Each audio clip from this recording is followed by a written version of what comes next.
തൃശൂർ പൂരം കലക്കലിലെ അന്വേഷണ റിപ്പോർട്ടിൽ ഉടൻ നടപടി ഉണ്ടാകില്ല. പുതിയ സർക്കാർ വരുന്നതുവരെ കാത്തിരിക്കാൻ പോലീസിന്റെ തീരുമാനം.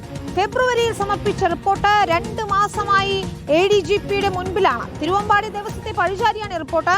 കേന്ദ്ര സഹമന്ത്രി സുരേഷ് ഗോപിയുടെ ഇടപെടലിനെ കുറിച്ചും റിപ്പോർട്ടിൽ സംശയമുയർത്തുന്നുണ്ട്. പോലീസിന് ക്ലീൻ ചിറ്റ് നൽകുന്ന ഈ റിപ്പോർട്ടിൽ എന്തുകൊണ്ട് തുടർ നടപടിയില്ല? ഹരിമോഹനാണ് ചേരുന്നത് വിശദാംശങ്ങളുമായി. ഹരി, നമുക്കറിയാവുന്ന പോലെ ഫെബ്രുവരിയിൽ സമർപ്പിച്ചതാണ് ഈ റിപ്പോർട്ട്. നമ്മൾ അതിന്റെ വിശദാംശങ്ങൾ ഒക്കെ തന്നെയും പ്രേക്ഷകരിലേക്ക് എത്തിച്ചിരുന്നു. ഇപ്പോൾ എന്താണ് പോലീസിന്റെ തീരുമാനം? ADGPയുടെ മുൻപിൽ ഈ റിപ്പോർട്ട് ഇങ്ങനെ അനങ്ങാപ്പാറയായിരിക്കുകയാണോ?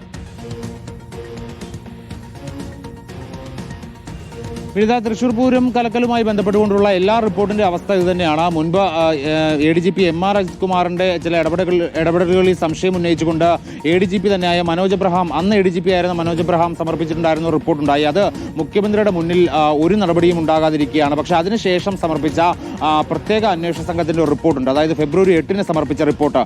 അത് ഇപ്പോൾ ക്രമസമാധാന ചുമതലയുള്ള ADGPയുടെ മുൻപിൽ കഴിഞ്ഞ 2 മാസമായിട്ടിരിക്കുകയാണ്. തെരഞ്ഞെടുപ്പ് ആയതുകൊണ്ട് തൽക്കാലം തീരുമാനമെടുക്കേണ്ട എന്നുള്ളത് നിലവിലത്തെ സർക്കാർ തീരുമാനമെടുത്തിരുന്നു. പക്ഷേ അത് കഴിഞ്ഞിട്ടും നടപടി ഉണ്ടാകില്ല എന്നുള്ള കാര്യമാണ് ഉറപ്പായിരിക്കുന്നത്. അതായത് മെയ്യിൽ പുതിയ സർക്കാർ അധികാരത്തിൽ വന്ന ശേഷം മാത്രം മതി അക്കാര്യത്തിൽ എന്തെങ്കിലും തരത്തിലുള്ള നടപടി എന്നുള്ളതാണ്. അതിൽ ഹൈക്കോടതിയുടെ നിർദ്ദേശപ്രകാരമാണ് ഇത്തരത്തിൽ അന്വേഷണം നടക്കുന്നതെങ്കിൽ പോലും ഹൈക്കോടതിയിൽ റിപ്പോർട്ട് സമർപ്പിക്കുന്നതിലും കാലതാമസം ഉണ്ടാകുമെന്ന് തന്നെയാണ് വ്യക്തമാകുന്നത്. അതായത് പുതിയ സർക്കാർ വന്ന് ആ റിപ്പോർട്ട് പരിശോധിച്ച് ആ റിപ്പോർട്ട് അംഗീകരിച്ച ശേഷം മാത്രം മതി അതിനി ഹൈക്കോടതിയിൽ സമർപ്പിക്കുക എന്നുള്ളതാണ് ഒരു തീരുമാനമായി വന്നിരിക്കുന്നത്. അതായത് നിലവിൽ ഈ സർക്കാരിന്റെ, അതായത് കാവൽ സർക്കാരിന്റെ കാലത്ത് ആ റിപ്പോർട്ടിന്മേൽ ഒരു നടപടിയും എടുക്കേണ്ട എന്നുള്ളത് ഉന്നത ഉദ്യോഗസ്ഥർ തന്നെ എടുത്ത തീരുമാനമാണ് എന്നുള്ളതാണ് വ്യക്തമാകുന്നത്. തൃശൂർ പൂരം കലക്കലുമായി ബന്ധപ്പെട്ടുകൊണ്ട് 2 വർഷം പിന്നിട്ടിട്ടും ഒരു നടപടിയും ഉണ്ടാകുന്നില്ല എന്നുള്ളത് തന്നെയാണ് അതിന്റെ ചുരുക്കം. അതായത് വളരെ പ്രധാനപ്പെട്ട ചില കണ്ടെത്തലുകൾ കൂടി നടത്തിയിട്ടുള്ള 2 റിപ്പോർട്ടുകളിന്മേലാണ് ഇത്തരത്തിൽ നടപടി ഉണ്ടാകാതെ പോകുന്നത്. ഇപ്പോൾ നേരത്തെ വിനീത സൂചിപ്പിച്ചതുപോലെ 2 കാര്യങ്ങൾ, അതായത് തിരുവമ്പാടി ദേവസ്വത്തെ പഴിചാരിക്കൊണ്ടുള്ള റിപ്പോർട്ടിൽ തന്നെയാണ് കേന്ദ്ര സഹമന്ത്രി സുരേഷ് ഗോപിയുടെ ചില സംശയാസ്പദമായ ഇടപെടലുകളെ കുറിച്ചുള്ള പരാമർശങ്ങളുമുള്ളത്. അന്ന് ആംബുലൻസിലെത്തിയ സുരേഷ് ഗോപിയുടെ കാര്യത്തിലാണ് ചില കാര്യങ്ങൾ അതിൽ പറയുന്നത്. അതായത് അന്ന് തൃശൂർ പൂരവുമായി ബന്ധപ്പെട്ടുകൊണ്ട് എല്ലാ ആംബുലൻസുകളിലും വയർലെസ് സെറ്റുകൾ ഉണ്ടായിരുന്നു, ഓരോരോ പോലീസ് ഉദ്യോഗസ്ഥരുണ്ടായിരുന്നു. പക്ഷേ ഈ സുരേഷ് ഗോപി വന്നിട്ടുള്ള ആംബുലൻസിൽ വയർലെസ് സെറ്റും ഇല്ല, പോലീസുകാരും ഇല്ല. അപ്പോൾ ആ ആംബുലൻസ് എവിടെ നിന്ന് വന്നു എന്നുള്ള സംശയം ഈ പ്രത്യേക അന്വേഷണ സംഘം സമർപ്പിച്ചിട്ടുള്ള ഈ റിപ്പോർട്ടിൽ ഉന്നയിക്കുന്നുണ്ട്. അപ്പോൾ അത്രത്തോളം പ്രധാനപ്പെട്ട കണ്ടെത്തലുകളുള്ള റിപ്പോർട്ടിന്മേലാണ് ഒരു നടപടിയും തൽക്കാലം വേണ്ടതില്ല എന്നുള്ള തീരുമാനത്തിലേക്ക് എത്തിയിരിക്കുന്നത്.